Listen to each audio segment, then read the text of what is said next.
તો પૂર્વ પ્રાથમિક શિક્ષણ દ્વારા બાળકોના સર્વાંગી વિકાસની નીમ સાથે જોડાયેલા વાલીઓ આંગણવાડીના કાર્યકર તેડાગરને સમજવા અને જનજાગૃતિ માટે તાપી જિલ્લા પંચાયતના પ્રમુખ સહિત વ્યારાના ધારાસભ્ય અને જિલ્લા વિકાસ અધિકારીની ઉપસ્થિતિમાં કાર્યક્રમનું આયોજન કરવામાં આવ્યું હતું। દેશમાં ભવિષ્ય સમા બાળકોના સર્વાંગી વિકાસ માટે કટિબદ્ધ થઈ સરકાર અને તેમનો વિભાગ કામગીરી કરી રહી છે। જેના ઉપલક્ષમાં વ્યારા ખાતે જિલ્લા પંચાયત ICDS શાખા દ્વારા નાના ભૂલકાઓના સર્વાંગી વિકાસ માટે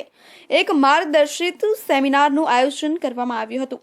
જેમાં નાના ભૂલકાઓએ અવનવા નાટ્યો, નૃત્ય સહિત ફેશન શો જેવા સ્ટેજ પરફોર્મન્સ કરી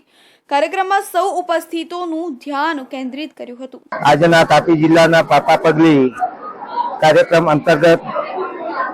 તાપી જિલ્લામાં ICDS વિભાગે ખૂબ સારામાં સારો કાર્યક્રમ કર્યો છે અને એના આધારે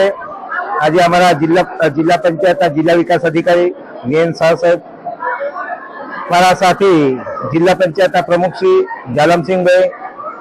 અને અમારા આખા તાપી જિલ્લાની ટીમ, જિલ્લા પંચાયતના ચેરમેન શ્રી અને જિલ્લા સદસ્યો એ તમામે ખૂબ મોટી સંખ્યામાં હાજરી આપી અને જે બાળકોને જે શારીરિક અને માનસિક વિકાસ થાય એના માટેના જે પ્રયત્નો જશોદા માતાઓ, આંગણવાડી વર્કરો અને તેડાગરો જે મહેનત કરી છે,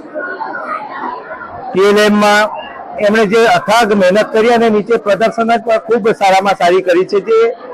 બાળકો જોઈ અને એમાં બાળકો શીખે। આ કાર્યક્રમમાં વાલીઓ, આંગણવાડીના કાર્યકર અને તેડાગરના બાળકોને કઈ રીતે પાયાનું શિક્ષણ તરફ વાળવા અંગેનું માર્ગદર્શન ઉપસ્થિત મહાનુભાવો દ્વારા પૂરું પાડવામાં આવ્યું હતું।